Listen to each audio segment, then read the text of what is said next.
পাকিস্তানের কারারুদ্ধ সাবেক প্রধানমন্ত্রী এবং ক্রিকেটার ইমরান খান পাকিস্তানকে ভালোবেসেছেন। পাকিস্তানকে খুব ভালোবেসে কাজ করতেছিলেন, পাকিস্তানের উন্নয়ন করতেছিলেন কোভিড পরবর্তী এবং কোভিড সময়ে তাকে তারপরে শাহবাজ সরকার আমেরিকার সাথে হাত মিলিয়ে তাকে কারারুদ্ধ করে এবং জামিন দিচ্ছে না। 200-র উপরে তার উপরে মামলা দিচ্ছে, প্রত্যেকটা মামলায় জামিন হয়ে গেছে, কিন্তু সেনাবাহিনীর সহায়তা, সেনাবাহিনী ফিল্ড মার্শাল আসিম তাকে জামিন দিচ্ছেন। অনেক কষ্টে আছেন তিনি, তার চোখ নষ্ট হয়ে গেছে, তার শারীরিক অনেক সমস্যা। তার ছোট বোন আলিমা খান কারাগারে গেছেন, সে আডিয়ালা জেলের গেটে তাকে সাক্ষাৎ করার জন্য।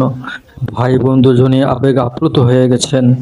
আমরা দোয়া করি যেন ইমরান খানের বৃদ্ধ বয়সে, তার বয়স এখন বর্তমানে 74 বছর, যেন তিনি সুস্থ সবলভাবে আবার মুক্ত বাতাস ফিরে আসতে পারেন এবং জালেমের জুলুম শাহী যেন বন্ধ হয়ে যায়, তার উপর থেকে সব প্রতিবন্ধকতা উঠে যায়। আল্লাহ